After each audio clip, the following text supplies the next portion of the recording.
dari Madinah naik onta sampai Damaskus, selesai dengarkan satu hadis, pulang, selesai. Kita masuk kuliner atau masuk gombang, yuk makan apa nih, makanan paling enak di Tenggarong nih. Coba ke sana, oh kurang enak, pindah ke sana. Kendaraan itu dapat dua, wisata rohani sama wisata jasmani. Dan tajriyah bimala tasyarisu. Kadangkala angin bertiup tidak sesuai dengan keinginan nelayan. Apa yang dilakukan nelayan? Tatkala dia lihat angin tidak bersahabat dengan dia, apakah dia akan mencela angin? Tidak. Dia akan berusaha untuk menerima kenyataan dan dia arahkan perahunya kemana angin itu bertiup. Allah mengatakan, asa an takrahu syai'an wa huwa khairul lakum, wa asa an tuhibbu syai'an wa huwa syarrul lakum, wallahu ya'lamu wa antum la ta'lamun. Kata Allah, bisa jadi yang kalian benci itu baik buat kalian. Terkadang kita nggak suka dengan takdir Allah, padahal itu baik buat kita. Dan bisa jadi yang kalian sukai itu buruk buat kalian. Kenapa? Karena Allah tahu dan kalian tidak tahu. Kita ini kadang-kala, antum pernah melihat orang jualan kuah semangka? Ya baiklah, dia dengerin, apa yang dia dengerin semua dia? Oh bagus, sampai rumah tak manis. Dia nggak tahu memang, pura-pura tahu aja dia ini pukul. Kalau kau ingin tahu dibelah, rasanya kau manis, silakan bawa pulang. Makanya di Madinah, kita dulu waktu kuliah pulang dari Masjid Nabawi itu ada penjual semangka. Kita tahu lah mahasiswa mesti cari yang paling murah. Alhamdulillah penjualnya jualan. Kalau yang dibawa pulang langsung 2 riyal. Kalau mau alas sikit itu dibelah 5 riyal. Antum milih mana? Mahasiswa pilih 2 riyal, bismillah sudah sampai rumah manis kecut terserah sudah. Yang penting lebih murah. Tapi ternyata begitulah jemaah. Artinya kita tidak tahu, Allah yang lebih tahu kenapa itu terjadi. Maka katakan hasbunallah wa ni'mal wakil. Allah tu ni'mal maula wa ni'mal nasir. Baik, kita lanjutkan kajian ini. Ana tidak akan lama-lama lagi. Kita akan lanjutkan yang tadi, karena belum selesai tadi. Tapi setelah itu kita lanjutkan dengan mencairkan hidup. Allah mengatakan tentang wanita-wanita dan tentang diri kita. Surah Al-Baqarah Allah mengatakan, "Hunna libasul lakum wa antum libasul lahum." Hun, perempuan-perempuan itu adalah pakaian buat kalian, dan kalian adalah pakaian buat mereka. Itu Allah tentu. Makanya orang kalau beli pakaian yang bagus apa yang enak? Yang bagus apa yang enak? Macam-macam. Relatif. Ada orang yang beli baju karena merek, walaupun nggak enak karena ada mereknya. Mereknya gambarnya buaya darat. Ya kadang-kadang nggak enak dia pakai cuma karena ada mereknya kita. Tapi ada sebagian orang yang memang mencari pakaian yang pas buat diri. Tapi biasanya Ustaz, yang pas itu mahal karena jahit sendiri. Nah, terkadang orang kalau sudah jahit sendiri jadi mahal buat dia. Dia beli pakaian jadi murah, dia jahit sendiri mahal. Tapi begitulah kehidupan rumah tangga. Sehingga tatkala kita merasakan ada yang tidak pas, Antum kembalikan bajunya. Kalau baju bisa dibalikin, kalau istri udah 2 minggu, 2 pekan, 2 Jumat sampai rumah, kok kayaknya nggak pas ya. Antum mau datang ke bapaknya, afwan pak, ini nggak cocok. Ada stok lainnya subhanallah, bisa. Makanya ada proses yang harus dijalani. Tapi kita bicara bukan proses, kita bicara setelah proses ya. Tadi kita sudah berbincang sedikit bagaimana orang memilih pasangan hidup yang cocok. Yang cocok buat dia, bukan yang harus kita buat dia. Orang yang menikahi istrinya karena kecantikannya, istri yang menikahi suaminya karena ketampanannya, berapa lama bertahan kecantikan istri? Coba untuk lihat orang-orang yang sudah menikah 10 tahun, tanyakan, istrinya tetap cantik? Iya, bohong lah kalau anak cantik. Dulu waktu anak menikah, dia semampai, beratnya cuma 48. Sekarang 84. Gimana kita terima saja, bismillah. Dulu ketika calon, istrinya lewat, calon masih calon, masya Allah. Ngelihat sandalnya aja dia. Sekarang istrinya keluar masuk kamar mandi biasa aja. Tapi kalau istrinya tetangga lewat, Allah, ada syaitan. Makanya sekali lagi, hendaklah kita menikah itu sesuai dengan kriteria yang ditentukan, bukan sesuai dengan syahwat dan kemauan kita. Karena syahwat kita kalau sudah memiliki sesuatu biasa saja. Kemudian demi menjadikan rumah tangga itu tadi seperti pakaian. Kadang-kala ada orang pakaiannya usah kepanjangan, ya sudah dijahit. Bagaimana dipendeki? Kependekan bagaimana dipanjangin? Ustaz kayaknya sudah mulai robek-robek. Ada yang pakaiannya mulai robek-robek. Ada yang kedamaian di dalam rumah tangganya mulai hilang. Apa yang dia lakukan? Dia robek sekali. Jangan dia robek sekali, ditambah pakaian.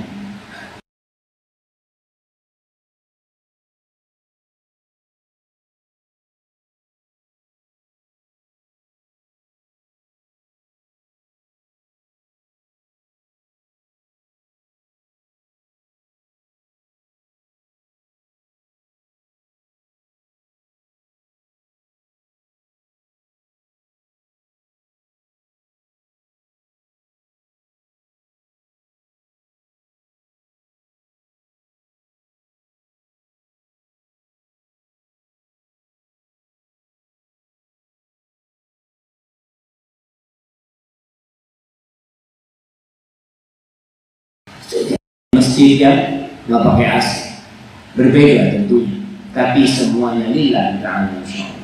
Baik, di antara cara menjaga rumah tangga ini adalah tulus menjamu dan melayani. Tulus. Kadang-kala seorang melayani suaminya, ibu-ibu ini, terkadang ada sebagian wanita yang lelah, yang capek karena banyak pekerjaan, kemudian suaminya datang tidak dilayani. Maka usahakan dalam kelelahan itu tetap layani. Usahakan. Berharap apa? Ustaz, ana berbuat baik sama suami, suami tidak pernah terima kasih. Jangan berbuat untuk suami, tapi berbuat untuk Allah. Ilahi Rabbi, sudahlah, ana nggak urusan sama suami ana. Karena ketahuilah, Rasulullah SAW pernah menginformasikan kepada para sahabat Ansar, satalqauna anhum, kalian kelak akan mendapatkan orang-orang yang pilih kasih, yang tidak memberikan hak-hak kalian, tapi mereka menuntut hak mereka. Ada suami yang seperti itu, dia menuntut istrinya untuk melakukan kewajiban, tapi sang suami tidak pernah melakukan kewajiban. Apa tugas istri menghadapi suami seperti itu? Dia berikan hak suami. Kalau hak dia, minta sama Allah. minta sama Allah. Kenapa? Antum kalau terus berharap, seorang wanita kalau terus berharap kepada suaminya, yang ada sakit hati. Anak udah besarkan anaknya, Ustaz. Anak capek, Ustaz. Itu anak sampai tua tidak membawa nama ibunya, tidak akan bawa. Ya bapak, nama bapaknya. Dia akan membawa terus nama bapak. Nah, maka lakukan sesuatu dengan tulus.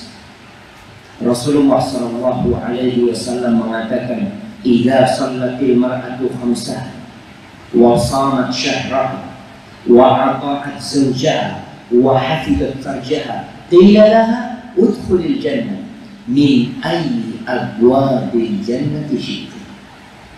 Apabila seorang wanita sholat yang 5 waktu, puasa di bulan Ramadan, taat dan patuh dengan suaminya, taat dan patuh sama suami, apa saja perintah suami selama tidak bertentangan dengan perintah Allah, tidak berseberangan dengan fitrah seorang wanita, taat sama suami. Karena Allah menyuruh dia taat. Oleh karena itu ada nasihatkan kepada para wanita, kalau dipanggil oleh suaminya, katakan labbaik, iya aku datang. Apapun yang sedang dilakukan, sedang masak, matikan kompornya. Sedang nyapu, letakkan sapunya. Sedang ngurusin anak, anaknya nangis, minta bikinin susu, suaminya minta susu. Iya, sama-sama anaknya minta minum susu. Si suami minta bikinin susu atau teh atau kopi. Mana yang harus didahulukan? Suami apa anak? Bapak. Jadi seorang wanita kalau punya anak bayi 3, sebenarnya anak bayi 3, 4 sama suami. Suami itu bayi besar. Kalau anak kecil nggak dikasih susu, mungkin hanya menangis. Tapi kalau bayi besar, apa yang dilakukan? Bisa ribut, bisa berantem. Maka usahakan ketika suami minta, disuruh apa suami-suaminya? Dengar. Khususnya tentang masalah ranjang, Rasulullah SAW mengkhususkan jamaah. Idza da'a ar-rajulu imra'atahu ila firashihi fa'abat. Apabila seorang wanita dipanggil oleh suaminya ke ranjangnya, kemudian dia menolak, dan suami dalam kondisi marah malam hari itu, malaikat akan melaknat dia sampai pagi. Maka usahakan tulus. Ada seorang istri yang menjadi istri kedua atau menjadi istri pertama, dia mendapatkan perlakuan suaminya yang zalim. Apa yang harus dia lakukan? Menuntut sudah. Kalau menuntut yang ada caranya nanti. Anti menuntut hak anti kepada Rabbul Alamin, Allah bisa kasih lebih banyak. Ada seorang wanita yang Masya Allah, saya pernah cerita. Itu perempuan dapat suami yang zalim, dia jadi istri pertama. Dia tahu suami yang dicondong kepada istri yang lebih muda. Tapi dia katakan, udahlah, anak hidup entah tinggal berapa tahun lagi. Anak berharap membesarkan anak-anak, mendapatkan kebaktian mereka dan masuk ke surga Allah. Jadi apa saja perintah suami, kecuali perintahnya tidak sesuai dengan fitrah. Seorang suami mengatakan kepada istriku, anak lihat mobil ini harus turun mesin. Coba kau bongkar. Semua mekanik. Nah, itu tidak sesuai dengan fitrah. Kemudian para suami ketika bekerja tulus untuk istrinya. Oleh karena itu pada hakikatnya Islam ini sangat memuliakan para wanita. Rasul SAW ketika berbincang tentang nafkah, ada seorang yang, ya Rasulullah, aku punya 1 dinar. Kata Nabi SAW, kau gunakan untuk dirimu sendiri. Aku punya 1 dinar lagi, kau gunakan untuk keluargamu. Aku punya 1 dinar, kau gunakan untuk kerabatmu. Aku punya 1 dinar lagi, Engkau lebih tahu kau gunakan kemana. Dan yang paling mulia adalah kau berikan kepada keluarga. Bayangkan. Hatta luqmah tarfa'uha ila fimra'atik tabtaghi biha wajha Allah laka fiha ajr. Sampai makanan yang engkau suapi istrimu dengan makanan itu. Seorang suami, maka ini jemaah, usahakan kalau menikah jangan terlalu banyak piring di rumah. Cukup satu piring. Nah, kalau antum melihat ya, kehidupan di masa lalu itu di Indonesia pun kayaknya tidak terlalu jauh berbeda dengan di negeri Arab. Mereka biasa makan dengan satu nampak, satu tempe. Di sini apa namanya? Piring besar itu biasanya ada yang dari bambu, pakai daun apa? Tampak, oke, tampak. Makan, usahakan makan seperti Rasulullah SAW makan bersama Aisyah di satu tampak. Makan dengan istrinya Ummu Salamah di satu nampan seperti itu. Sehingga ada sesuatu yang dekat. Sekali-kali suaminya ambil makanan, kemudian dia suapi istri. Ini kan hanya waktu kemanten baru. Setelah itu sendiri-sendiri. Apalagi kalau punya meja makan berjauhan. Kenapa harus jauh? Dulu, ya ini sebelum menikah, kalau yang haram-haram jamaahnya, setan itu mendorong supaya ini melakukan yang haram. Antum pernah lihat orang kalau goncengan sambil apa? Memeluk itunya. Ini kayaknya pacaran.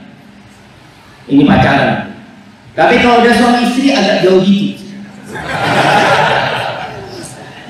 Jadi udah ada cinta sudah di antara mereka.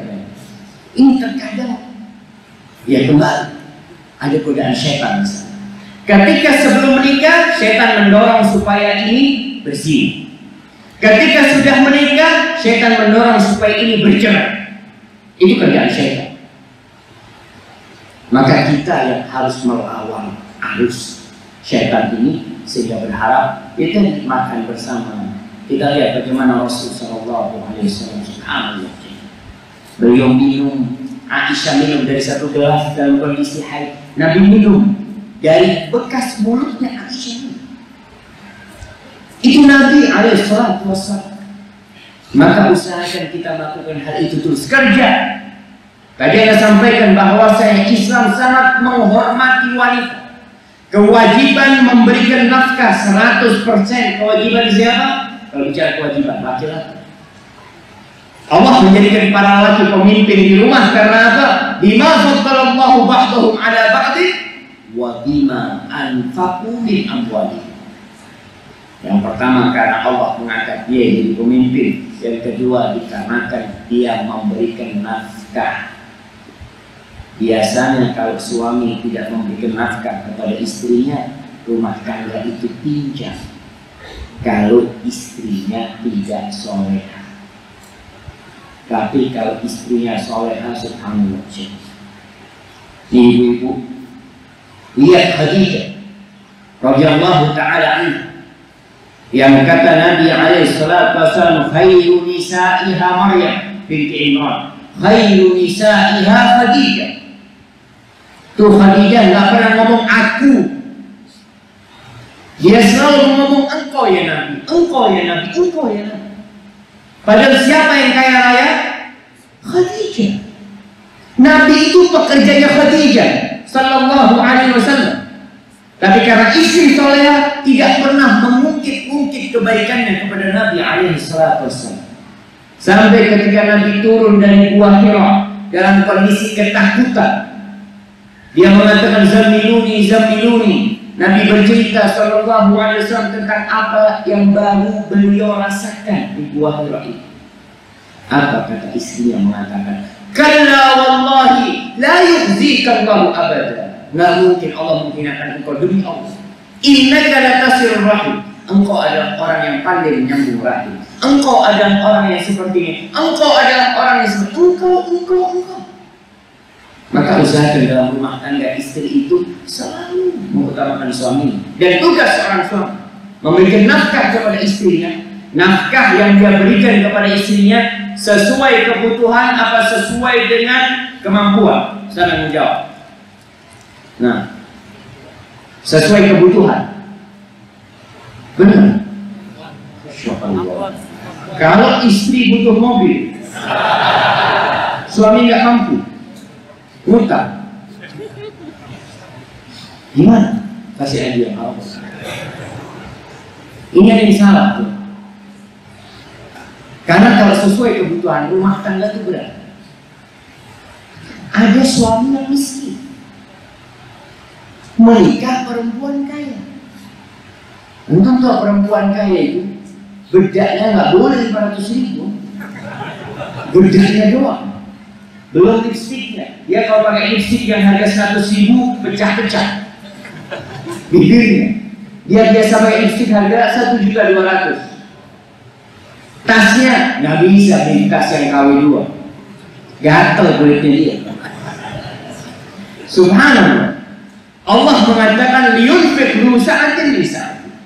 Wa man qudira 'alaihi rizquhu falyunfiq mimma ataahu. Hendaklah seorang memberikan infak, memberikan nafkah kepada istrinya sesuai dengan kemampuan dia. Kalau dia kaya raya, berikan sesuai kemampuan dia. Kalau dia miskin, sesuai kemampuan dia.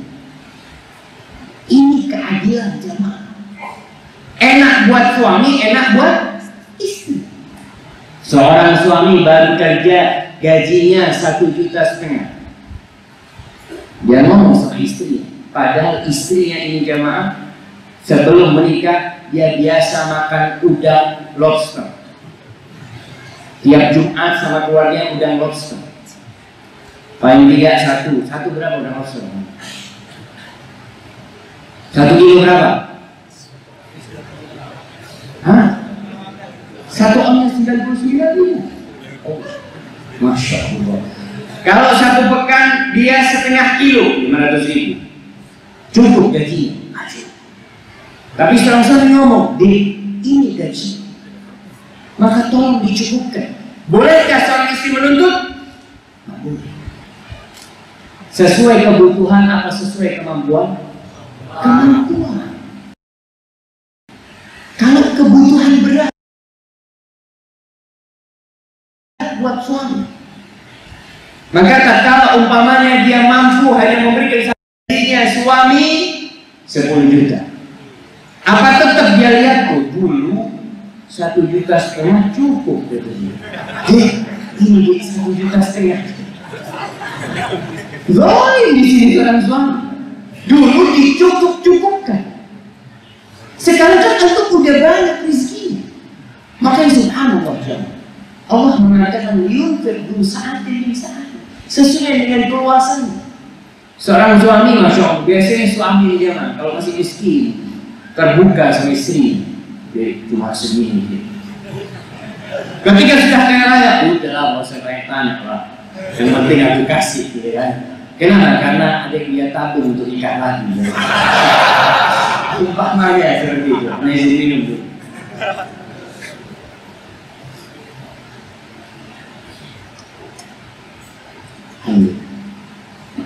Jadi ingat, sesuai dengan kemampuan. Istri pun enak. Karena ada seorang wanita yang heran sama suaminya. Dia sempat ngomong, Ustaz, ini suami anak Ustaz beli jam harga 1 miliar. Ini kata istri, anak 1 miliar lebih waktu itu. Anak mau beli kerudung Ustaz harga 500.000, ribut dia. Ini masalah sama suami. Kenapa? Karena tidak sesuai dengan aturan. Kalau seorang suami bisa beli jam 1,5 miliar, paling enggak dia kasih nafkah buat istrinya berapa? 200 juta. Berapa jam? 3 miliar sebulan. Tekor, namanya sesuai, artinya sesuai dengan kemampuan. Seperti itu tidak berlebih-lebihan. Artinya dia lihat punya rezeki, suami punya rezeki, dia bagi buat istri. Kenapa jemaah? Antum nih para laki, kalau antum disuruh menghargai tugas istri, antum bangkrut kan? Gaji 10 juta habis. Istri hamil anak antum, Antum kasih berapa itu? Nyewa rahimnya istri. Tiap hari dia berdiri, dia bawa anak antum. Nanti ketika anak itu lahir disusui sama istri. Kemudian setelah disusui, istri yang gendong, istri yang memandikan. Berapa kita gaji babysitter? Kalau untuk urusan yang seperti itu 1 juta, 1,5 juta. Kalau istri yang mengantarkan ke sekolah, berapa antum nganter bayar ojek? Kalau istri yang memasakkan buat antum, berapa antum bayar koki? Subhanallah. Antum dapat semuanya itu di istri. Cukup antum berbagi sama dia sesuai dengan kemampuan antum. Bukankah enak hidup ini sebenarnya? Tapi wa ukhiratil anfusus syuh. Manusia itu pelit. Ada yang pelit sama istri. Ibu-ibu itu kalau dapat pilihan, suami berkulit gelap tapi dermawan, sama suami berkulit putih tapi pelit. Ibu-ibu pilih mana? Ibu pilih yang gelap apa yang putih? Pilih yang putih tapi dermawan. Sama ternyata laki perempuan sama-sama kurang bersyukur sama Allah. Baik, yang selanjutnya untuk saling memahami kita butuh waktu bersama. Butuh waktu bersama. Duduk bersama, ngobrol bersama. Terkadang ada sebagian lelaki yang lebih suka bersama teman-temannya daripada bersama istri. Ya, kalau sama temannya bisa ngobrol sampai malam, begadang dia. Sama istrinya, aduh, Afwan, anak capek. Terkadang ada istri, kita lihat Rasul SAW. Beliau pulang habis isya ke rumah istrinya, nggak langsung tidur. Ngapain? Ngobrol sama istri. Tahaddatsa sa'atan tsumma makan. Beliau bercerita macam-macam, setelah itu baru tidur. Kadang-kadang sebagai suami, istri mau cerita, bang, aku mau cerita bang, mau curhat. Oh iya, cerita istrinya, macam-macam. Ditinggal tidur sama suami. Wah. Maka butuh waktu bersama. Terkadang jenuh di rumah, ajak keluar. Nabi SAW bertamasya dengan istri, jalan-jalan sama istri. Kenapa? Karena butuh waktu bersama. Yang jadi masalah di rumah tangga ini kadang-kadang hanya kurangnya waktu. Dan para bapak usahakan ada waktu buat anak-anak. Istri kita bukan hanya perlu duit, anak kita bukan hanya perlu nafkah untuk sekolah mereka. Dia butuh ayah yang ada di rumah bersama mereka. Jamaah rahimakumullah, ada 2 istri jenderal yang cerita sama ketika haji waktu itu. Kita di tenda di Mina, dia ngomong, Syafiq sini, waktu kuliah. Sampaikan kepada suami-suami kita, kita itu bukan hanya perlu duit. Wallahi duit gak kurang dikasih sama suami. Duit gak kurang, tapi kita juga butuh perhatian. Terkadang kalau berdua mesti ribut. Dan ini juga buat para wanita. Usahakan para wanita itu menjadikan rumahnya surga. Suami kalau masuk rumah nggak mungkin keluar. Gimana caranya? Ya sudah terserah gimana. Pokoknya suami datang ke rumah pulang kerja nggak kepingin keluar. Dia punya janji sama suaminya dibatalkan. Kenapa? Ada surga di rumah. Nih, di Jepang ini tradisi orang Jepang. Kita bicara tradisi selama tidak bertentangan dengan syariat, boleh-boleh aja. Ya, di Jepang tuh ibu, kalau suami berangkat kerja pagi hari, itu sang istri mendampinginya sampai ke pagar rumah. Bekalnya diberikan dan istri tidak meninggalkan pagar rumah itu sampai suaminya menghilang dari pandangannya. Seperti itu kalau mengantarkan suami. Kalau pulang, ini teman Indonesia cerita yang nikah sama perempuan Jepang, ya Allah. Kalau pulang kita dibukakan pintu, jaket dibukain, kos kaki dibukain, dikasih air hangat, kaki kita dicuci. Siapa yang istrinya kayak gitu yang kasih hadiah? Nah, jemaah. Yang istrinya kayak gitu. Jemaah. Yang nganter aja. Kalau yang pulang susah. Sampai hilang dari pandangan. Gimana? Dia melihat bisa sampai pergi. Dari mana? Dari rumah? Oh, dari rumah. Nanti keluar. Masya Allah. Sampai antum hilang dari pandangan. Sama anak saya juga sama anak saya juga keluar. Oh, Masya Allah. Nama bulan kasih aja. Masya Allah. Saya. Barakallahu fiikum jemaah. Seperti itu yang harus dilakukan sebenarnya jemaah. Ada waktu bersama, waktu walaupun di mobil. Berdua, cukup berdua. Kadang-kadang adanya anak-anak mengganggu waktu bersama tersebut. Atau ketika anak-anak tidur, usahakan makan bersama, duduk bersama, ngobrol bersama. Dan istri yang jadikan suaminya ya seperti tidak berharga. Ada wanita yang kalau menyuguhkan makanan kepada suaminya, dikasih makanan ini itu semua, sudah namanya ditinggal nonton TV. Ini kejadian. Ada seorang dikasih makan sama istrinya, terus istrinya mau nonton TV. Apa kata suaminya? Sini, anak bukan kucing. Kucing kasih makan ditinggal. Anak bukan kucing. Ini yang terjadi. Masalah-masalah yang dianggap biasa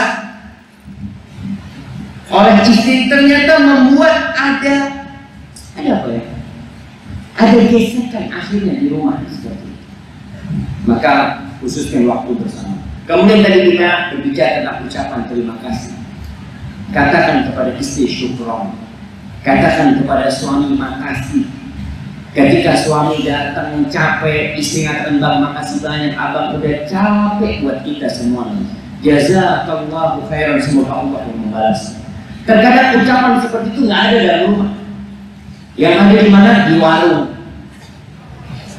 Coba ada orang yang bawa nasi ya, bawa teh, jazakallahu khairan, makasih. Tapi di rumah suami bawa oleh-oleh, bang ini kuenya kayaknya kurang enak. Allah, katakan syukron, jazakallahu khairan. Dan seorang suami ketika makan, istri bawa teh, bawa apa? Jazakillah khairan. Ini salah satu kunci kedamaian di dalam rumah tangga. Yang kata Rasul sallallahu alaihi wasallam, la yashkurullah man la yashkurun nas. Tidak bersyukur kepada Allah orang yang tidak berterima kasih kepada manusia. Bagaimana seorang suami tidak berterima kasih kepada istri? Dan banyak wanita-wanita masuk neraka gara-gara tidak berterima kasih kepada suami. Maka coba kita introspeksi diri kita. Berapa kali dalam sehari anak katakan syukur? Ketika meminta tolong, minta ambilkan sesuatu, bahasanya dirubah. Kalau dalam bahasa Arab katakan lo samahti, mohon maaf kalau bisa tolong ambilkan aku air. Ajarkan kepada anak juga seperti itu. Nah, ibu minta tolong, nah ambilkan ini. Jadi ada ucapan minta tolong yang membuat kerjaan di rumah itu jadi indah. Sekali lagi jemaah, semua yang diajarkan Rasul Sallallahu Alaihi Wasallam itu indah. Tinggal kita mau mempraktekkan atau tidak. Maaf, udah ucapan terima kasih, minta maaf, sering-sering minta maaf kepada istrinya, istri kepada suami. Pernah dalam rumah Nabi terjadi keributan, ribut. Aisyah itu sampai mengangkat suara lebih keras dari suara Rasulullah SAW. Abu Bakar dengar. Abu Bakar izin masuk dan menyamperin Aisyah, mau menampar Aisyah. Apa kata Nabi SAW? Nabi menghalang-halangi Abu Bakar sehingga Abu Bakar pergi. Selesai Abu Bakar pergi, Nabi ngobrol sama Aisyah. Engkau gak melihat tadi aku belain engkau dari bapakmu itu. Baru akhirnya Aisyah memaafkan. Jadi kejadian dalam rumah tangga itu harus dengan terima kasih dan maaf, nggak ada yang sempurna. Istri ketika melakukan sesuatu yang mungkin tidak disukai suaminya, cepat minta maaf. Datang ke suaminya, pegang tangan suaminya, Katakan kepada dia seperti hadis Nabi SAW, hadhihi yadi yadu, di tanganku dan di tanganmu. Aku tidak akan memejamkan mata sampai engkau memaafkan aku. Subhanallah. Ketika ada wanita-wanita yang berat meminta maaf dengan lisan, minta maaf dengan tulisan. Taruh tulisan surat itu ditulis dengan tangan, dengan linangan air mata, Masya Allah. Kemudian diberikan kepada suaminya, ditaruh di kantong sebelah, nanti kalau di kantor buka ya. Minta. Di jamaah, kullu bani Adam khata', semua anak Adam melakukan kesalahan. Wa khairul khata'in at-tawwabun. Sebaik-baiknya orang yang melakukan kesalahan adalah yang bertobat, yang kembali. Dan insya Allah rumah tangga akan berlangsung dengan baik. Baik, yang terakhir, kurangi pemakaian teknologi. Nampak saja, listrik. Kalau kiranya listrik membuat rumah antum jadi nggak nyaman, jangan beli token. Habis listriknya, bilang sama istri, besok kita beli, malam ini pakai ini. Masya Allah. Kadang-kadang ikut di rumah ini listrik habis. Tenang, dulu nggak ada listrik, nggak ada masalah. Kenapa sekarang semuanya harus pakai listrik? Allah Allah, aku akan di samping. Kadang-kadang kita perlu siapa? Malam hari sudah, anak-anak semua satu kamar. Malam ini nggak ada listrik, kita satu kamar. Pakai ini. HP. Sering-sering antum matikan. Istri juga, Allah. Makanya buat yang mau nikah, ingat, nikahi kata Nabi SAW perempuan yang subur dan penyayang. Bukan yang subur doang, subur tapi penyayang. Karena ada perempuan-perempuan yang Masya Allah, anaknya banyak, suami baru lewat antum hamil. Itu Masya Allah. Ada perempuan-perempuan yang harus ke dokter, yang kemana, ini suami baru lewat, Masya Allah hamil. Barokah. Ada istri kayak gitu. Tapi cari yang penyayang. Penyayang di mana? Ada istri ini perhatian sama anaknya. Karena ada perempuan yang nggak punya. Antum bisa tahu dari mana? Dari kebiasaan dia.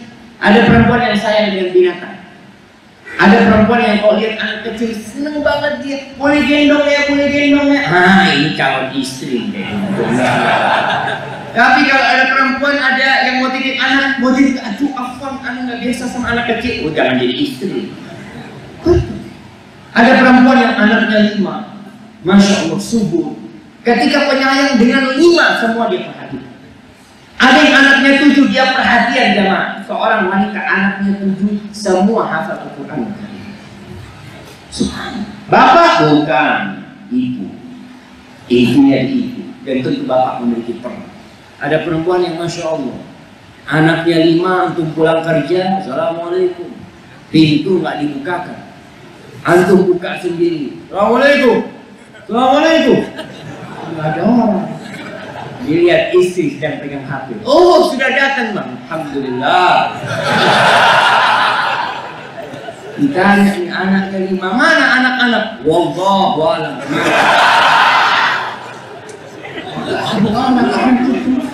Ini hati-hati istri dapat kayak gini, yang satu ada di selokan, satu ada di sampah, mana nggak tahu anak-anak itu. Maka tolong kurangi pemakaian teknologi dari perempuan.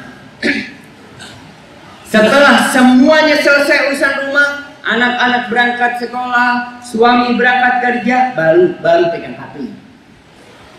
Ada perempuan yang habis subuh sudah pegang HP. Ada perempuan menyuguhkan makan buat suaminya sudah pegang HP. Itu mengganggu. Ada suami istri yang ingin mengembalikan masa romantis, makan bersama di restoran, dua-duanya sama pegang HP. Istrinya pegang HP, suaminya pegang HP. Subhanallah. Maka kurangi pemakaian teknologi. Wallahi jangan. Kadang-kala teknologi itu mengambil umur kita, mengambil berkah dari kita, mengambil keharmonisan dari rumah tangga kita. Kan, Ana dapat nasihat dari anak-anak. Satu malam, Ana nemenin anak-anak tidur. Anak-anak tidur sudah, Ana nemenin 3 tidur 1. Ternyata Abah ini sama Umar. Kalau mau tidur pegang HP juga. Masya Allah jemaah. Betul, Anda jadi sadar ya Allah. Tapi Anda tunjukin, ini lihat, oh iya, kata Abah sedang baca nih. Tapi usahakan sih. Waktu kebersamaan itu, ini tablet, itu HP ditaruh. Taruh sih. Kalau bisa dimatikan. Kapan ketemu lagi besok? Ada kerjaan penting besok lah. Kecuali sesuatu yang urgent. Yang memang mungkin urusan dengan orang tua kita, dengan apa. Ini yang terakhir yang dapat Anda sampaikan dalam urusan saling memahami. Adapun berkaitan dengan silaturahim, ini kelanjutan dari orang yang sudah membina rumah tangga. Ingat, la yadkhulul jannah qati, tidak masuk surga orang yang memutuskan rahim, nggak masuk surga. Ingat, pada setiap Senin dan Kamis itu diangkat amal. Tapi ada amalan yang tidak terangkat, ada yang dosanya tidak terampuni. Di antaranya adalah orang yang menyimpan kedengkian dan dendam kepada saudaranya sesama muslim, apalagi sama saudaranya, saudara kandungnya, dengan pamannya, dengan keponakannya. Dan anak mereka yang bercerai, ingat, perceraian apabila terjadi dan ada anak yang dilahirkan, jangan sampai memutuskan silaturahim. Kita ini sampai sekarang jamaah, ada yang salah kaprah memahami silaturahim. Ada yang berpandangan silaturahim itu memiliki banyak teman, baik kepada sahib-sahibnya. Itu bukan silaturahim. Silaturahim itu artinya adalah al-ihsan ilal aqarib, berbuat baik kepada kerabat. Silah itu menyambung, rahim itu yang ada hubungan rahim. Jadi kalau antum berbuat baik sama sahib-sahibnya, tapi antum tidak berbuat baik kepada keponakan, tidak berbuat baik kepada paman, bahkan antum tidak mau kenal sama paman, maka antum termasuk orang qati'ur rahim, memutuskan rahim. Jadi ingat, berkaitan dengan rahim ini adalah mencairkan yang beku. Ya, kalau ada hubungan yang beku selama ini, kok kayaknya anak ada masalah ya. Kadang-kala kalau terjadi perceraian, sang ibu selalu bercerita sama anaknya, bapakmu seperti ini, bapakmu seperti ini, bapakmu seperti ini, sehingga anak benci sama bapak. Dosa ibu itu, karena dia memutuskan rahim antara anak sama bapak. Begitu pula apabila seorang anak ikut sama ayah, sang ayah mengatakan, nah, ibumu itu orang nakal, umpamanya. Dia bikin anak ini benci sama ibu. Dosa sebagai seorang ayah memutuskan rahim. Maka usahakan sekarang kita yang memiliki hubungan yang beku dicairkan, memiliki hubungan yang dingin dihangatkan, memiliki hubungan yang kurang baik diperbaiki. Dan orang yang menyambung rahimnya akan dapat 2 kemuliaan. Dan banyak kemuliaan sebenarnya, salah satunya 2. Siapa yang menyebut? 2 janji Allah buat orang yang suka menyambung rahim. Masya Allah, dipanjangkan umur dan dibanyakan rezeki. Jadi kalau antum cari pekerjaan sulit, sambung rahim. Kalau antum lihat waktunya nggak berkah, ya Allah kerjaan nggak selesai Ustaz, sambung rahim. Kenapa? Karena menyambung rahim itu akan memberikan berkah kepada waktu antum dan memperluas rezeki antum. Wallahu a'lam bishawab. Kita masuk ke sesi tanya jawab. Nah, ini panitia mungkin bisa dibuka.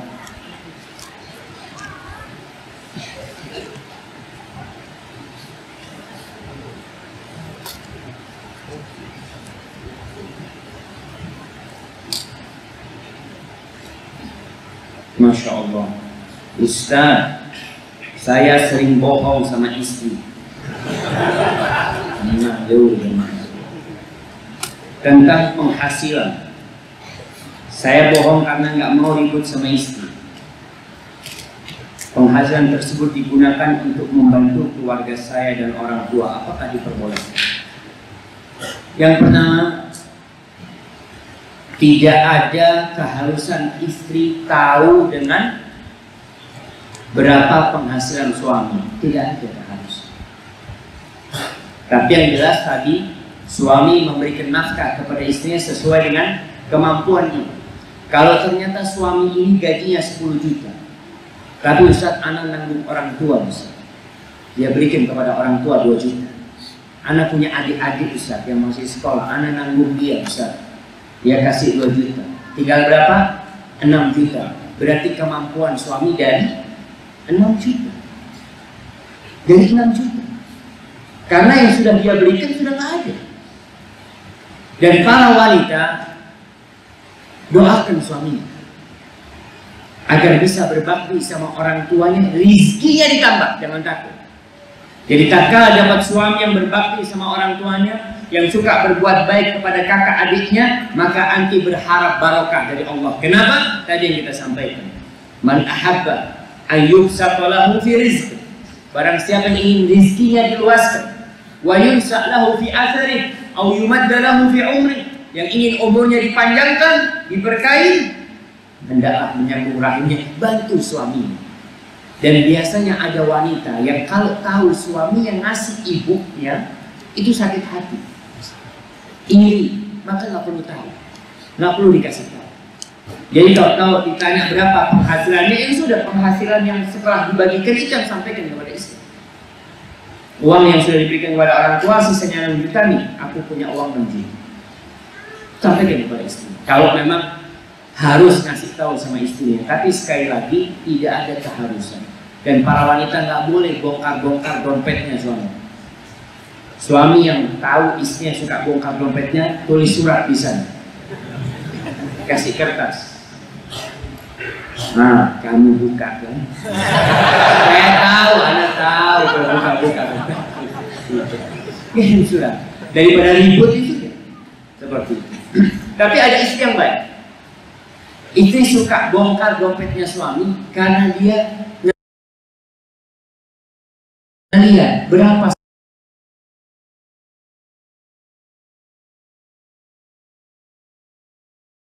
sisa duit suami. Kalau kurang dia tambahin. Makanya kalau dapat istri seperti ini, antum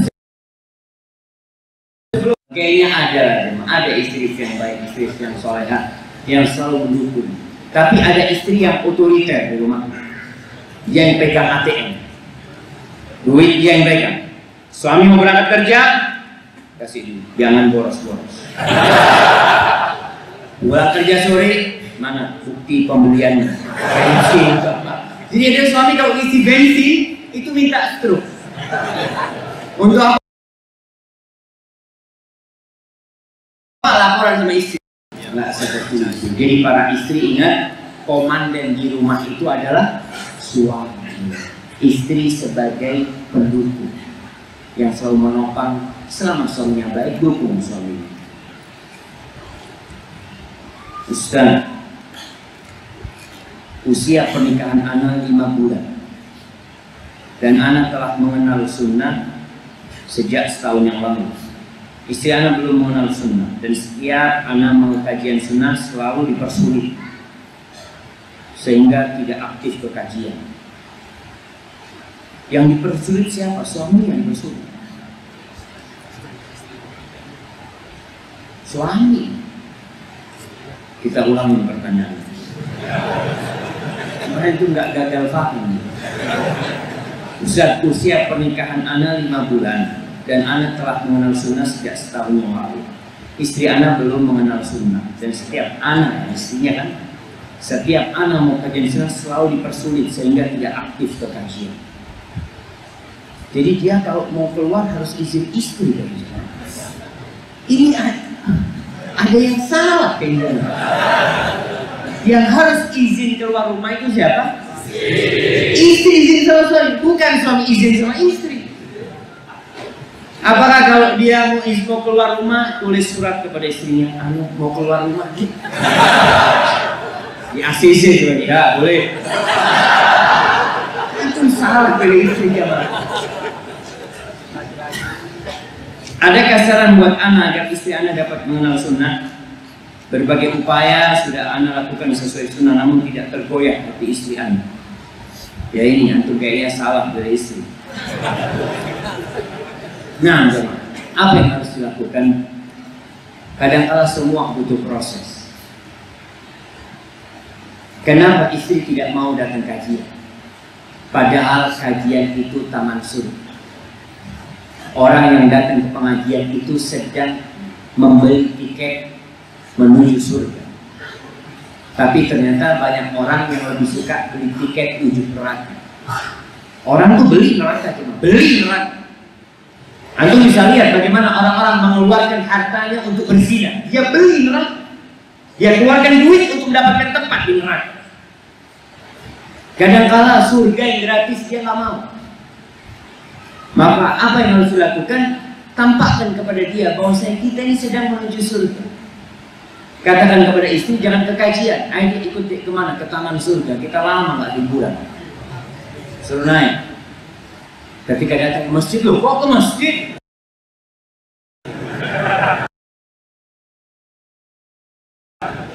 Kita ke rumah. Ini rumahnya Allah. Rumah yang paling, tempat di bumi ini yang paling dicintai Allah itu masjid. Ada orang yang tidak suka ke masjid tapi lebih suka ke pasar. Tempat yang paling dibenci Allah adalah pasar. Kalau istri suka ke pasar, aku akan antarkan engkau ke pasar dengan syarat satu. Apa? Hafalkan doa masuk pasar. Ini salah satu cara bagaimana mengenalkan sunnah kepada istri kita. Kemudian engkau sering-sering sholat sunnah di rumah. Jadilah engkau mengamalkan sunnah di rumah sebagai suami yang baik. Tapi sekali lagi kita hanya berusaha, Allah yang membukakan hatinya. Semoga istri dibukakan hatinya untuk bisa mengenal Islam ini lebih dalam, jemaah. Karena kebanyakan di antara kita itu Islamnya keturunan. Dan Allah mengatakan, ya ayyuhalladzina amanu udkhulu fis-silmi kaffah. Wahai orang-orang yang beriman, masuklah kalian ke dalam Islam secara keseluruhan. Kita ajak istri kita menuju ke surga, karena tugas seorang suami yang paling berat adalah membawa istri ke surga Allah Jalla. Assalamualaikum warahmatullahi wabarakatuh. Ustaz, mohon kiat dan amalan-amalan untuk menjaga keharmonisan rumah tangga dan dalam hal pendidikan anak-anak. Baik, berkaitan dengan ini tadi sudah kita bahas. Adapun masalah pendidikan anak, maka kita harus sering baca Al-Quran bersama anak kita. Seorang ibu, seorang ayah, jangan biarkan pahala mendidik anak itu diambil sama guru TK. Semuanya diborong sama guru TK. Anak kita bisa baca doa, keluar dari toilet dari guru TK. Anak kita bisa baca Quran dari guru TK. Ibu tidak pernah mengajarkan hal itu. Ayah tidak pernah mendengarkan bacaan anak. Duduk sekali-kali hari Jumat tadarus, baca Al-Kahfi bersama anak. Usahakan ada waktu bersama mereka. Di sini adanya kedekatan orang tua sama anak, insya Allah anak jadi siap melampiaskan isi hatinya kepada ayah dan ibu. Terus terang sekarang banyak sekolah-sekolahan yang menakutkan. Ada anak yang disudumi sama gurunya. Sampai ada 40 anak yang na'udzubillah dilecehkan sama gurunya. Tapi mereka tidak cerita. Kenapa? Karena hubungan mereka sama orang tua jauh. Usahakan orang tua main bola di rumah sama anak, sekedar saling tendang bola, main petak umpet sama anaknya. Usahakan ada waktu bersama anak-anak. Sehingga dengan cara seperti itu, orang tua kalau nasihat anak akan didengar. Ada seorang anak yang jarang ketemu sama ayahnya. Sang ayah Masya Allah fulus. Anak itu pernah tanya sama ayah, kata dia, ayah ini kerjanya gimana sih kok sibuk banget, kata dia. Oh iya nak, ayah ini gajinya per jam. 1 jam digaji $100. Kata sang anak, ayah boleh nggak aku pinjam duit ayah $50? Kenapa nak? Iya, aku punya uang $50. Aku kepingin 1 jam sama ayah. Bayang, ada anak yang kepingin sama bapak, tapi bapaknya nggak kepingin. Maka orang tua kalau berangkat kemana sama anaknya, ajak anaknya makan tidak sama istrinya, tidak sama yang lainnya, sama anaknya, ngobrol sama anaknya, makan bersama. Kalau mau diajak ke warung ya, nah ayah marung sama ayahnya, sekedar ayah ingin dekat sama anaknya. Mudah-mudahan dengan cara seperti itu nasihat-nasihat yang kita akan sampaikan kepada dia didengarkan. Dan pendidikan anak yang terbaik tentu baca surah Al-Luqman, surat Luqman. Bagaimana Luqman ketika memberikan nasihat kepada anaknya. Masya Allah. Bagaimana solusi menghadapi harimau yang ada di dalam rumah tangga?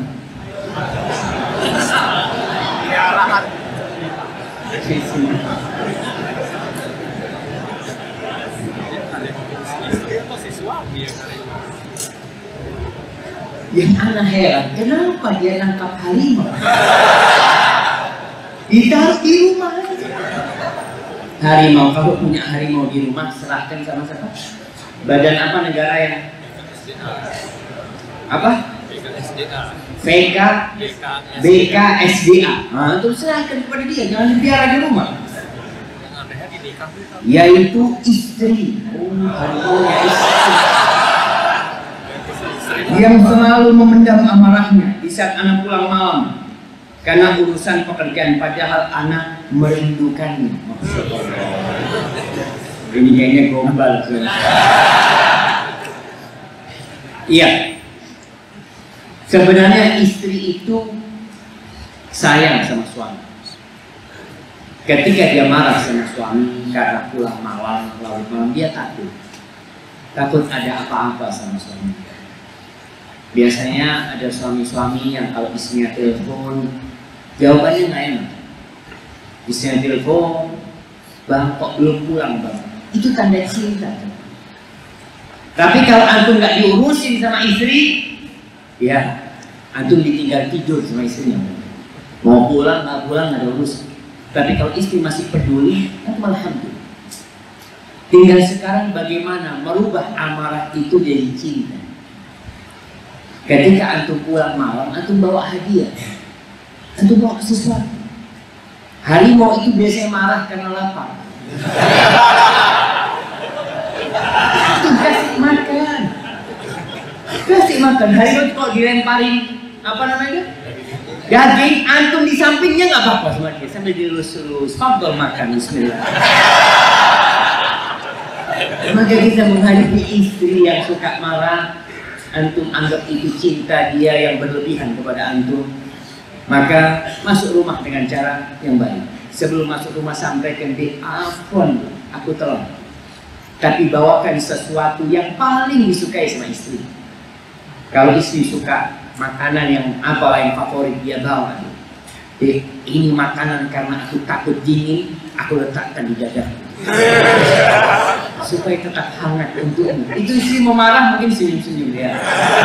Bentar lagi habis makan dan marahin. Tapi paling tidak kita berusaha merubah amarah itu jadi cinta. Kemudian ketika dalam rumah tangga itu ada satu yang marah, satu harus mengalah. Satu harus mengalah. Abu Darda berpesan kepada istri, wahai istriku, idza ghadibtu farabtu. Wahai istriku, kalau aku lagi marah, tolong bikin aku bahagia, bikin aku senang, dinginkan amarahku. Wa idza ghadibti rabbaituki. Kalau kamu yang marah, aku yang akan bikin kau dingin, bikin senang. Kata dia, kalau nggak dengan cara seperti ini, hidup ini tidak akan lama. Maka lihatlah kondisi. Kalau istri marah, apa dia? Maka berikan sesuatu yang membuat istri jadi senang, ya, bahagia. Karena terus terang waktu malam itu sebenarnya milik istri. Jangan terlalu dikejar dunia. Ada seorang istri yang Masya Allah, dia minta suaminya resign. Bang, resign lah bang, abang kan punya kerjaan lain bang. Minta suami, karena dia tahu suaminya terlalu capek bekerja untuk dia dan anak-anaknya. Tapi kan istimewa udah cukup bang, apapun yang abang berikan sudah anak terima.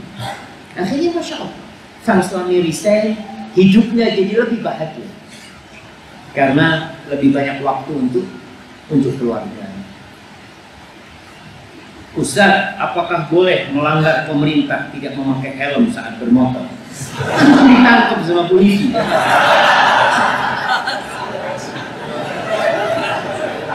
Tapi memang dari kepolisian itu ada daerah-daerah yang memang dimaafkan, bukan dimaafkan, ditoleransi.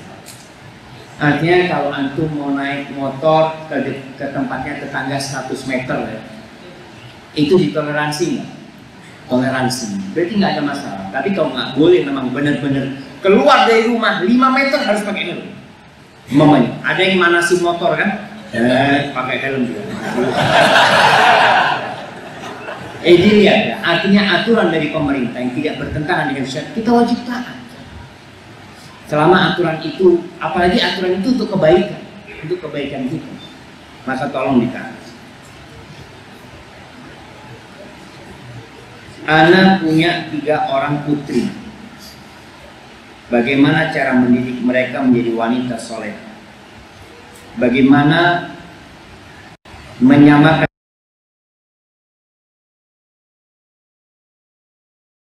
persepsi antara anak dengan istri dalam mendidik anak-anak? Anak-anak mau diarahkan kemana? Dunia apa akhirat? Apa setengah dunia, apa setengah akhirat? Apa full akhirat, dunia semua itu? Berbicara dulu. Kalau punya 3 anak, paling tidak 1 hafal Al-Quranul Karim. Sampaikan kepada istri, kita paling tidak 1 lah bisa hafal Al-Quranul Karim yang akan mendoakan kita nanti. Terus bahasa mendidik anak perempuan ini memang berbeda jemaah dengan mendidik anak lelaki. Maka peran yang berat, peran seorang ibu lagi-lagi dalam masalah ini. Ayah pun ada peran yang tidak boleh dilupakan, peran seorang ayah. Contohnya, seorang ayah jangan sholat sunnah di masjid, sholat sunnah di rumah. Kenapa? Karena kadang-kala anak-anak perempuan ini melihat ibunya berhenti sholat, sehingga ada perasaan kalau disuruh sholat dia malas. Ibu nggak sholat, maka antum yang sholat di rumah. Ibu sedang datang bulan, ibu sedang nifas, ibu kadang-kala nggak puasa, maka perlu ada peran orang tua di sana, bapak di sana untuk mendidik anak-anak. Kemudian berkaitan dengan anak perempuan ini, pahala mendidik anak perempuan lebih besar daripada mendidik anak laki-laki. Seorang yang memiliki 2 anak perempuan atau 3, farabbahunna wa addabahunna fa ahsana ta'dibahunna, dia ajarin adab, dia didik anak itu dengan cara yang baik. Ketika besar dia nikahkan tuh anak-anak bisa menjadi tameng dari api neraka. Maka butuh waktu tersendiri mendidik anak perempuan. Kemudian carikan sekolahan yang memang menjaga mereka. Karena terus terang jemaah perempuan ini lemah. Perempuan-perempuan yang kuliah di kota lainnya, kalau iman mereka nggak kuat, habis mereka jadi makanan lelaki-lelaki di Jembelang. Karena apa? Nggak ada yang mengawasin dia. Kos-kosan di mana, ya Allah. Bagaimana hukum nasab anak di luar nikah? Jadi nasabkan kepada ibu. Nasabkan kepada ibu. Kalau marga ibunya,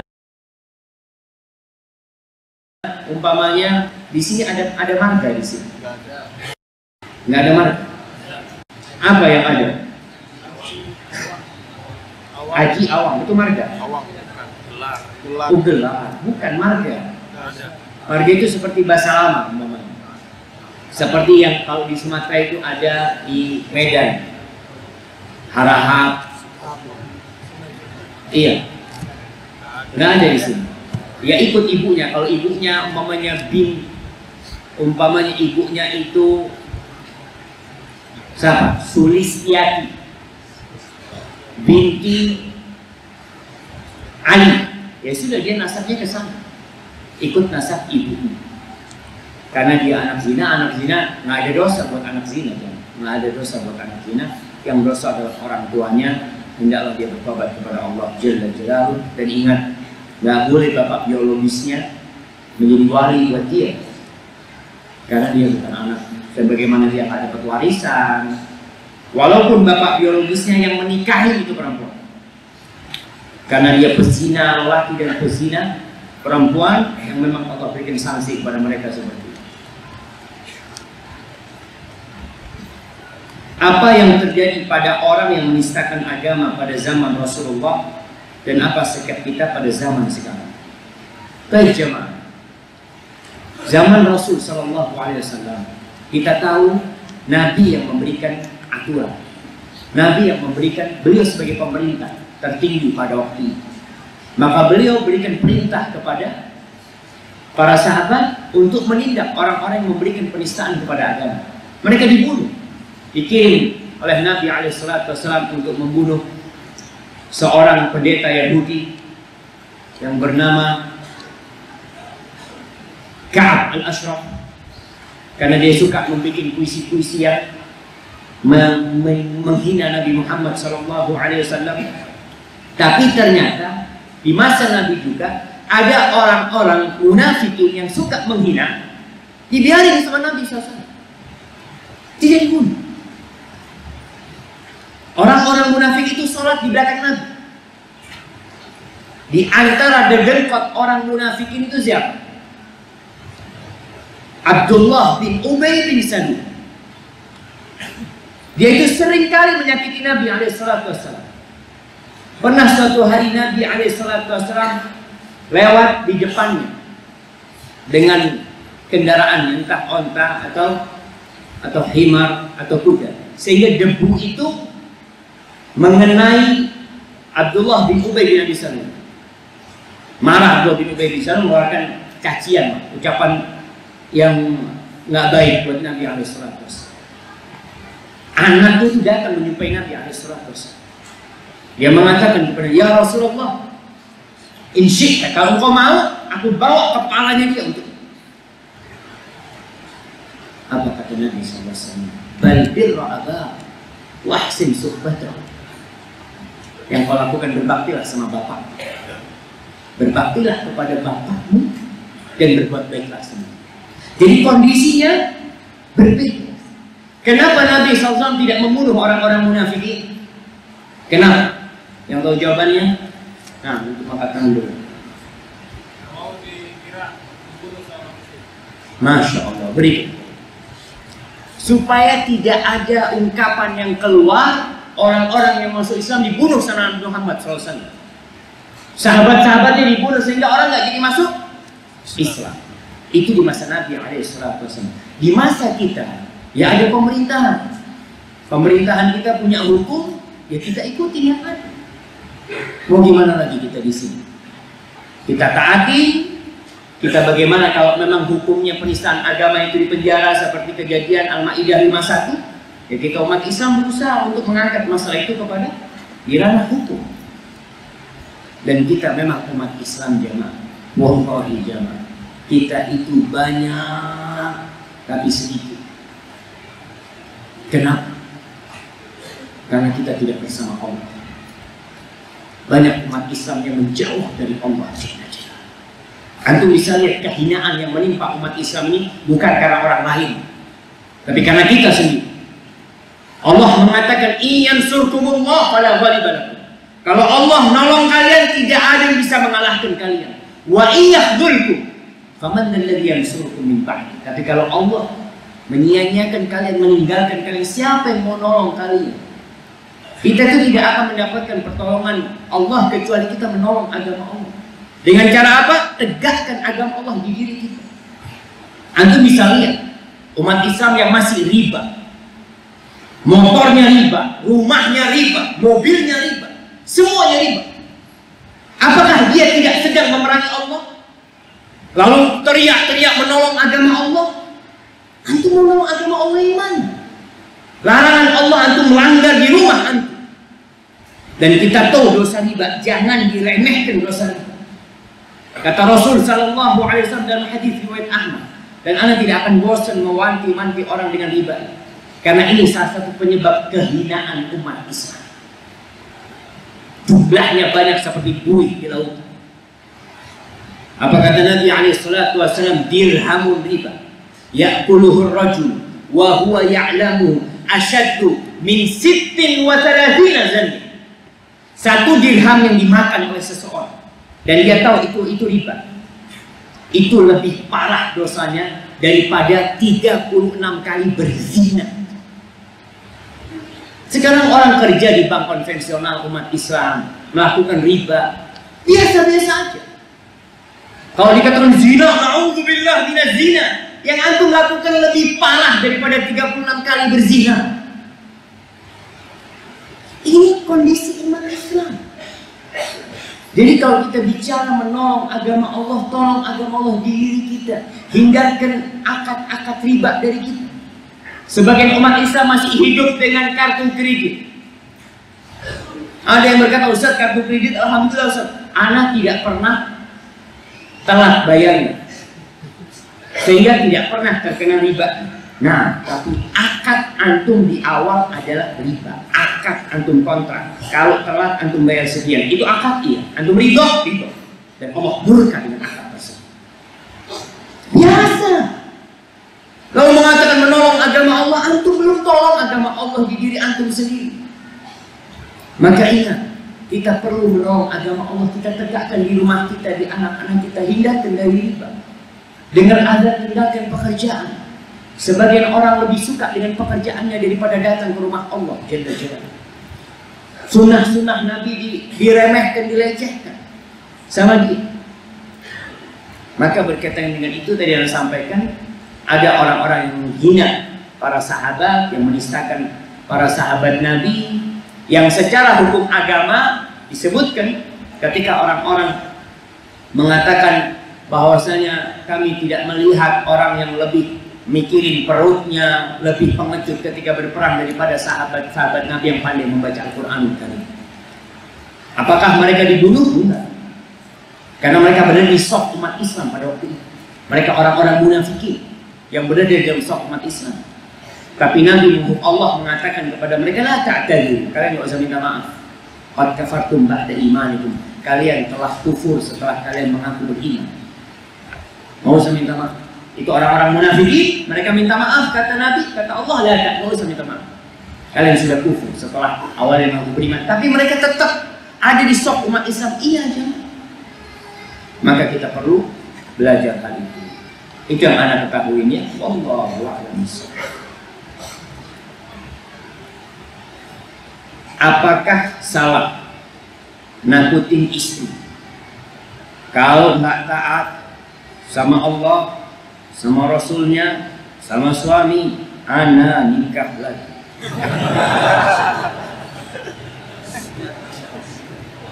Ingat ini jemaah, belum selesai pertanyaan. Ana nikah lagi nakutinnya, tapi istri ana nggak takut.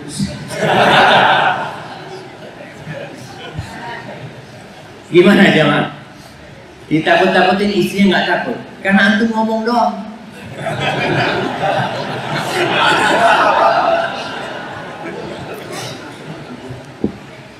Istri tahu antum nggak benar. Ini ngomong doang. Biasanya memang orang yang suka ngomong kawin lagi ini ibu ya, ibu-ibu kalau dapat suaminya suka ngomong nikah lagi, nikahin nggak usah takut. Dia seperti ayam yang berkokok tapi nggak bertelur. Rame tapi nggak bertelur. Tapi kalau suaminya diam-diam, bahaya. Tahu-tahu sudah punya anak 2. Nah, kemudian gimana sebenarnya? Bukan nakut-nakuti seperti itu.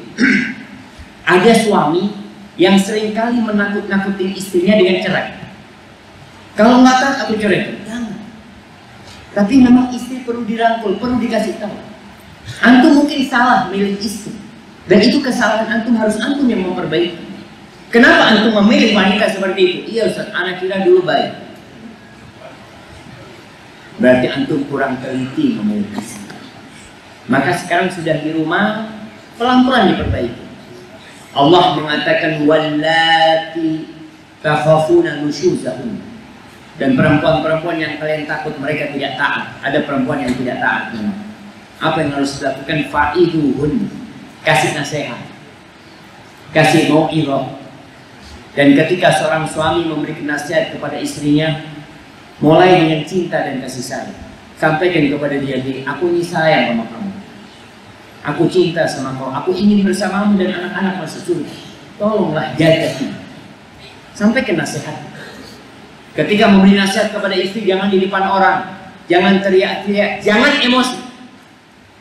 Soalnya ketika dengan emosi, terkadang yang keluar dari lisan itu cacian dan makian. Tapi cari waktu khusus, sampaikan sekali kasih nasihat, 2 kali kasih nasihat, 3 kali kasih nasihat. Maka kalau memang sudah tidak mempan, apa kata Allah? Wahjuruhunna fil madaji. Pisah ranjang, jangan disentuh istri. Ini buat suami yang baik, yang dia suka menghubungi istrinya. Ketika dia tidak mendatangi istrinya, sebulan dia tidak sentuh istrinya, istri akan bingung, ada apa sama suami. Tapi kalau mengancam, ya masih nasihat, tapi dia masih datangan istrinya, apa kata istri? Kamu butuh sama antum. Iya, maka perlu antum jaga nafsu antum. Sudah nggak usah datang istri. Lihat, sebulan, 2 bulan, nggak ada perubahan, wadribuhun, pukul dia. Ketika tidak ada perubahan, memukul istri boleh, tapi tidak memukul yang melukai atau membuat dia memakna. Pukul tangannya, mamanya, supaya dia tahu aku ini benar-benar marah dengan kelakuannya. Tapi ketika memang sudah tidak bisa, dia bercerai. Dan bagaimana dengan anak-anak? Ketahuilah, perceraian yang didasari karena Allah Jalla Jalaluhu, wa man yattaqillah yaj'al lahu makhraja. Itu ayat adanya di surat Thalaq. Jadi kalau memang harus bercerai sesuai dengan syariat Allah, ya sudah, mungkin kita tidak bisa melanjutkan pernikahan kita, visi dan misi kita berbeda. Kasih pilihan sebagaimana Nabi SAW memberikan pilihan kepada istri-istrinya. Kalau kamu mau dengan dunia, ambisimu dunia, ya udah aku ceraikan. Aku punya mobil, punya aku sudah aku kasihkan kepadamu deh. Mudah-mudahan kau berbahagia, aku ceraikan kau. Tapi kalau yang engkau inginkan adalah akhirat, negeri yang abadi, ya sekarang aku minta kau taat. Perlu duduk sama istri, bukan menakut-nakuti dengan kawin lagi. Bukan, kayaknya nggak tepat.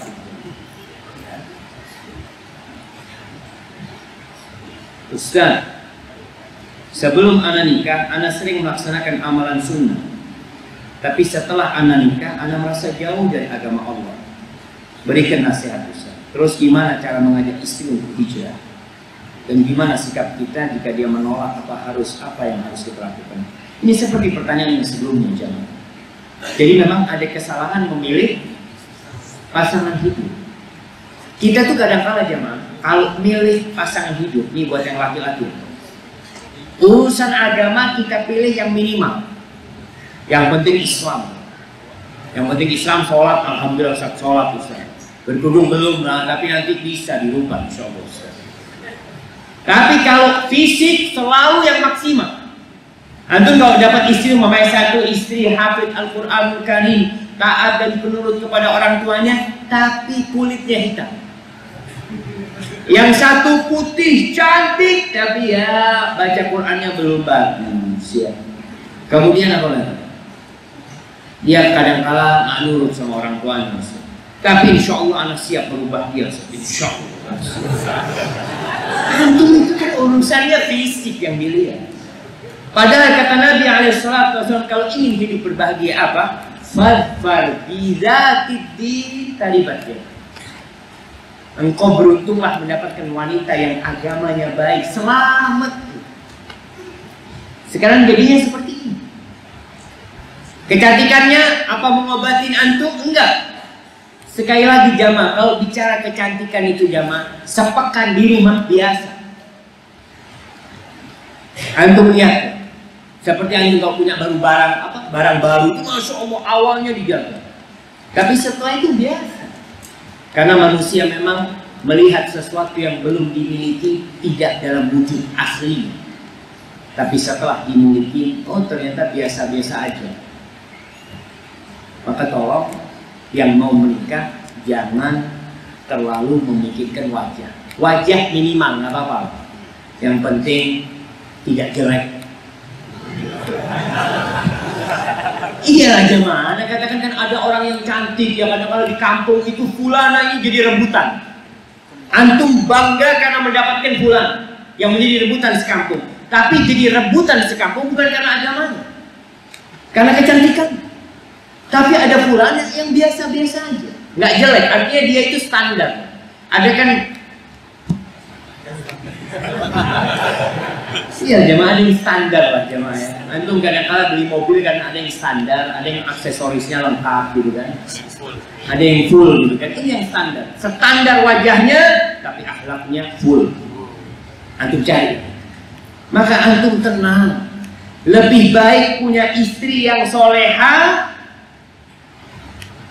standar daripada punya istri yang cantik tapi di bawah standar.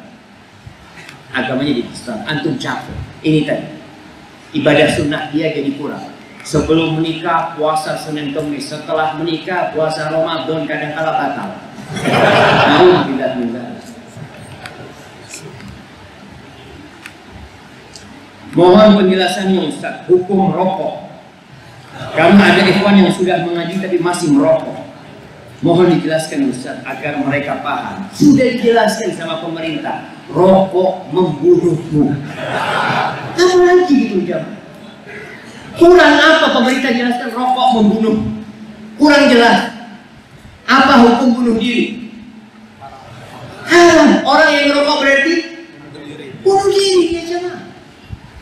Cuma itulah jamaah. Mudah-mudahan dapat hidayah. Kadang-kala ini penyakit lama.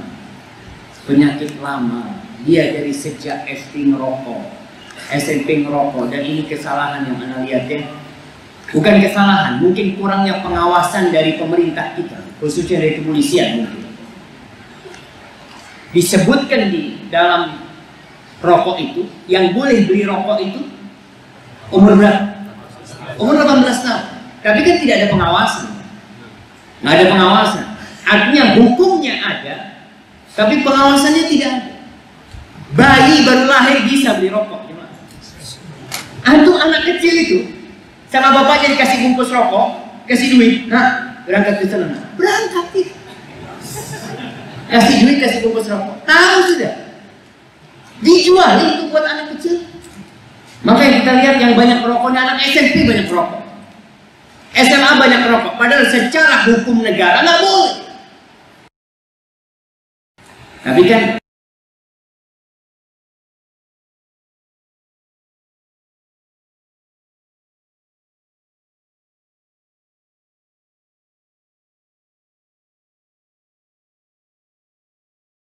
pengawasannya yang tidak. Para ulama sebagian mengatakan haram, sebagian mengatakan makruh, dua-duanya mengatakan tidak boleh merokok. Yang mengatakan makruh dan haram ini sama melarang merokok. Nggak ada yang membolehkan merokok. Makruh itu larangan. Cuma orang subhanallah, kadang-kala memang tokoh agama seharusnya memberikan contoh. Yang makruh itu ditinggalkan apa dikerjakan? Yang sunnah itu dikerjakan apa ditinggalkan? Yang terjadi yang makruh dikerjakan, yang sunnah dosa. Kan cuma sunnah. Dan Anda lihat pendapat yang mengharamkan rokok lebih kuat. Karena sekali lagi orang-orang barat itu sudah memerangi rokok. Buktinya apa? Perokok itu sudah dikucilkan. Di airport mereka dikasih satu ruangan seperti akuarium. Semua merokok di sana.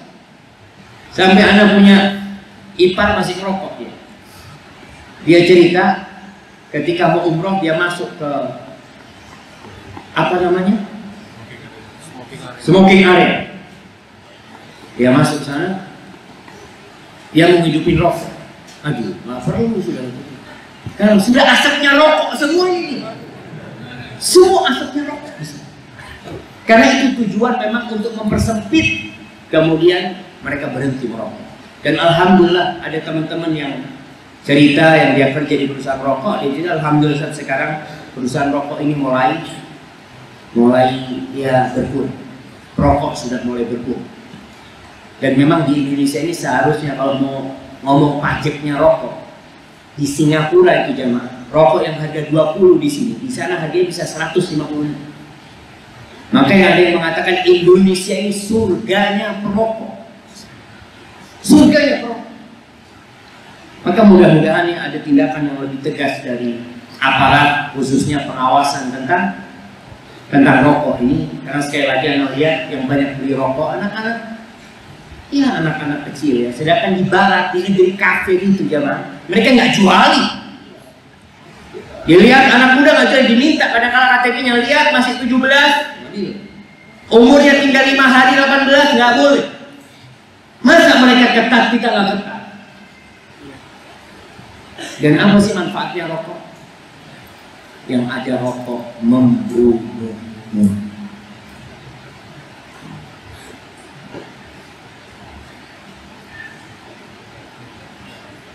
Ustaz, bagaimana hukumnya apabila ada seorang istri yang rajin mengikuti berbagai kegiatan antara lain tahfidz, tajwid, tahsin, bahasa Arab, kajian kitab, yang menyebabkan sering keluar rumah tanpa disadari ada beberapa kewajiban sebagai ibu istri yang terabaikan. Masya Allah, lihat di jamaah, ada yang dapat istri kelebihan. Jadi yang kurang ini istrinya kelebihan, bingung juga. Iya, ya perlu duduk sama istri. Artinya seorang suami mendukung kegiatan istrinya. Aku suka banget tuh dengan kegiatan ini itu, tapi tolong kewajiban jangan ditinggal. Mana kewajibannya? Kasih penjelasan kepada istri. Jangan sampai anak-anak terlantar. Jangan sampai suami pulang istri tidak di rumah. Karena sejatinya Allah berpesan kepada para wanita, waqarna fi buyutikum. Kalian menetaplah di rumah-rumah kalian. Itu perintah Allah. Jadi kalau bisa kajian tidak keluar rumah, ya kajian di rumah. Tapi kalau harus keluar rumah, hendaklah melihat waktu. Kadang-kala suami ini ada sebuah sunnah. Apabila seorang suami melihat perempuan kemudian dia bergairah, apa kata Nabi SAW? Falyarji ila ahli, hendaklah dia pulang ke rumah. Dan suami harus tahu kalau memang istrinya saat itu di kajian, jangan ke rumah, datang ke pengajian. Assalamualaikum, diumumkan di fulana. Kan ada kadang-kadang pengumuman parkir mobil itu, tolong parkir dipindahkan, sampaikan kepada fulana binti fulana, ditunggu sama kekasih, bawa istrinya pulang. Nah, jangan sampai antum pulang ke rumah yang bukakan pintu siapa? Pembantu. Allah. Ini lagi hati kacau, yang buka pembantu. Akhirnya marah sama istri. Maka tolong kalau memang harus keluar, istri harus izin sama suaminya. Dan ketika suami tidak memberikan izin, maka tolong ditaati. Kecuali ke masjid. Suami tidak boleh melarang istrinya ke rumah Allah. Nggak boleh. Haram. Rasulullah SAW mengatakan, la tamna'u ima Allah masajidallah. Kalian jangan larang budak-budak perempuan Allah itu untuk datang ke rumah-rumah Allah. Artinya kalau istri ngomong, mas aku kepingin sholat subuh ke masjid, mas. Apa yang suami lakukan? Dia katakan, dek, bukankah sholat di rumah lebih utama daripada di masjid? Tapi kalau kau kepingin ke masjid, apa-apa, nggak boleh bilang. Istri mau ke masjid, ini rumah Allah. Kadang-kadang ada lelaki yang masya Allah ilmunya kelebihan. Istri mau ke masjid, dikasih ceramah. Kau tahu lebih utama sholat di rumah, terus hadis-hadis dia hafal. Oh ya bang, anak sholat di rumah bang. Terus habis itu, habis sholat istri ngomong, bang, anak mau ke pasar bang ya. Oh fadol, silakan. Antum ke masjid dilarang, ke pasar tafadhol. Pasar itu tempat yang paling dibenci Allah. Antum izinkan Islam. Ke masjid dilarang. Ini ilmu yang kelebihan. Maka seharusnya ke pasar jangan, ke masjid tafadhol. Mau ke pasar mana aneh belanja. Kalau memang mau seperti itu, maka tolong kita yang beragama itu tidak berlebih-lebihan dan tidak meremehkan agama. Ini tengah. Barakallahu fiik. Ustaz, saya sering bohong. Oh ini udah selesai Pak.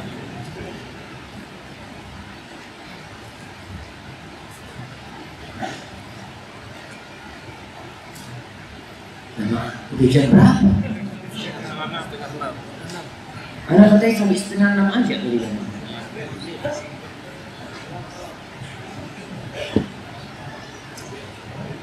Bismillah. Saya seorang istri yang ingin memberikan keturunan kepada suami. Kami telah menikah 8 tahun dan kemarin kami dapat arahan dari dokter untuk bayi tabung. Apakah boleh proses bayi tabung dalam Islam dan apa hukumnya jika prosesnya nanti ditangani dengan para medis perempuan dan laki-laki? Ada keraguan dalam hati saya Ustaz, karena dokter-dokternya laki-laki akan membuka aurat dan lain-lain. Tapi di sisi lain saya ingin mengabulkan keinginan suami. Berkaitan dengan bayi tabung di jamaah, ketahuilah para ulama, Anda baca fatwa, ingat ini bukan fatwa, Anda baca fatwa beberapa ulama yang membolehkan bayi tabung dengan catatan. Catatan yang pertama, amanah dokternya amanah. Artinya jangan sampai dokter itu tahu kalau suaminya ini spermanya tidak bisa membuat, atau istri tidak bisa. Nggak bisa sih. Tapi dia karena nggak amanah dokternya, ada oknum dokter yang nggak amanah. Oh ini bisa dengan cara baik tabung, padahal dia ambilkan sperma orang lain. Siapa yang tahu? Dia masukkan sperma orang lain. Bisa membuat karena sperma orang lain. Maka perlu diperhatikan. Berkaitan dengan tadi lagi, urusan yang harus laki-laki yang membuka, cari yang perempuan. Karena ini bukan hal yang terpaksa. Ini bukan hal yang terpaksa. Walaupun kita tahu kita berusaha untuk punya anak, para nabi berusaha untuk punya anak, Nabi Ibrahim terus berdoa minta anak, karena anak itu juga aset akhirat yang Allah juga cinta kepada hamba-hamba Allah yang soleh nanti.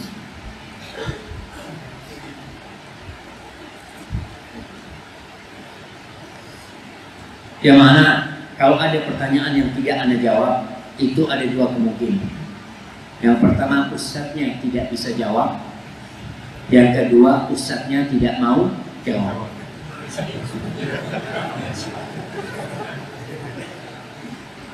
Ustadz, bagaimana hukumnya mengawali pernikahan dengan cara yang tidak diridhoi Allah, namun ada niatan untuk hijrah setelah menikah dan telah hijrah bersama setelah menikah? Apakah dosa masa lalu diampuni?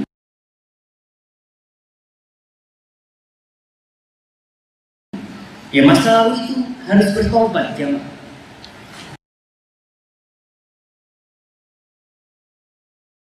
Jangan dikira dengan antum dapat buku nikah,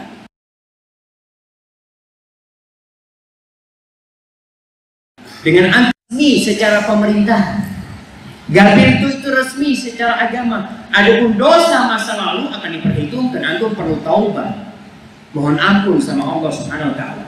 Dan kita sudah bahas kalau saya barang siapa yang bertobat, Allah akan menerima tobat, insyaallah.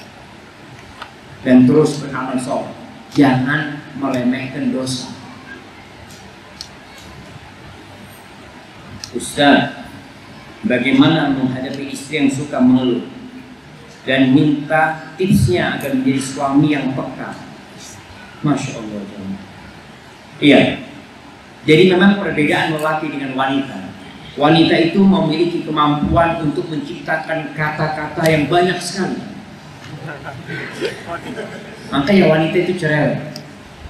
Dan bersyukurlah suami-suami yang punya istri cerewet sama anak. Karena istri yang cerewet sama anaknya itu biasanya anaknya pintar ngomong. Tapi ada perempuan yang pendiam, akhirnya anaknya sampai 2 tahun nggak bisa ngomong.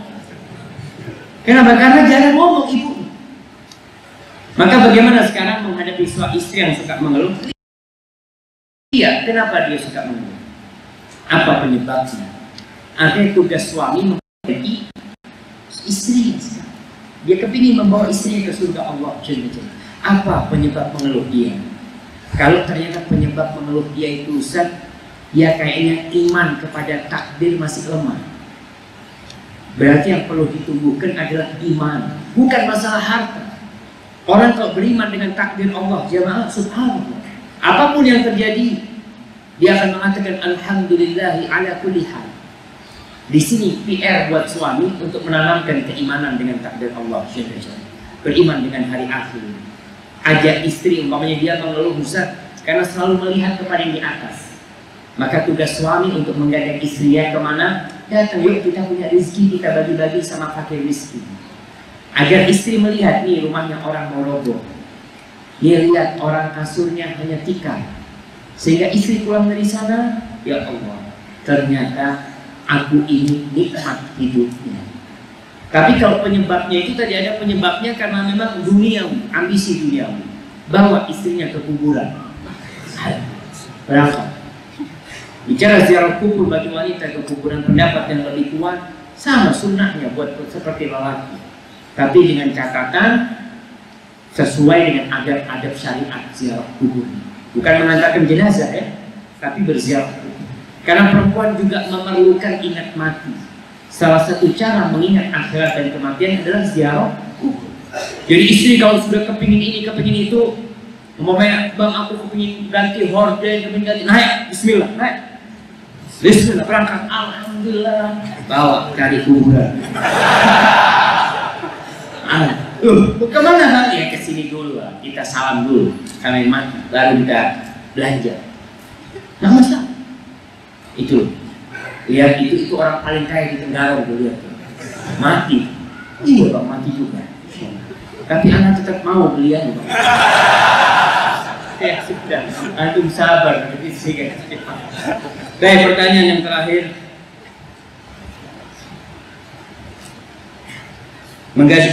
Bagaimana cara menjaga syahwat ketika di sekolah khususnya untuk kami para pemuda? Jadi jamaah, fitnah terbesar bagi kaum lelaki itu adalah wanita. Kalau kita lihat larangan berzina itu tidak disebutkan dalam Al-Qur'anul Karim dengan ungkapan jangan berzina. Tapi yang ada jangan mendekati zina. Jadi dijaga bagaimana orang ini tidak mendekati zina.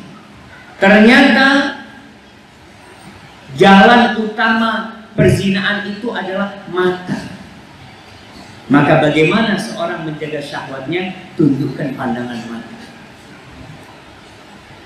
Setelah itu kalau bisa menikah, nih. Kalau bisa menikah ya udah, tundukkan pandangan mata. Kemudian berpuasa sunnah.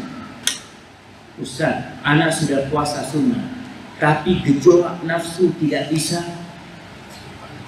ditahan. Coba lihat, mungkin antum puasa sunnah tapi kerjanya nongkrong di pinggir jalan. Melihat satu lewat, Masya Allah, astagfirullah. Kita itu nggak boleh nongkrong di pinggir jalan, kata Nabi SAW, kecuali dengan catatan. Salah satunya ghadul basar. Untuk anak nongkrong, Ustaz, nggak ada tempat. Memang akhirnya nongkrongnya kan ada sebagian orang yang rumahnya nggak ada ruang tamu. Akhirnya nongkrongnya itu di depan rumah. Orang pada lewat di sana. Maka salah satu hak jalan itu adalah tundukkan pandangan. Kemudian yang ketiga, sering-sering berzikir. Karena zikrullah ini termasuk benteng yang menyelamatkan kita dari godaan syaitan. Bisikan-bisikan syaitan itu bisa terhindarkan ketika kita berzikir. Yang keempat, jangan sendirian ketika bisikan syaitan datang. Jangan sendirian, antum cari teman. Soalnya ketika sendirian, ya Allah, itu jadi rusak pikiran kita. Dan yang terakhir, banyak-banyak istighfar. Karena terus terang, kadangkala kita terjebak dalam dosa. Ketika antum melakukan dosa, cepat kembali kepada Allah, cepat bertobat, cepat memohon ampunan kepada Allah Jalla Jalaluhu. Baik, hadiahnya udah habis. Hah? Udah habis ya. Ana mau kasih hadiah sebenarnya, tapi karena mana?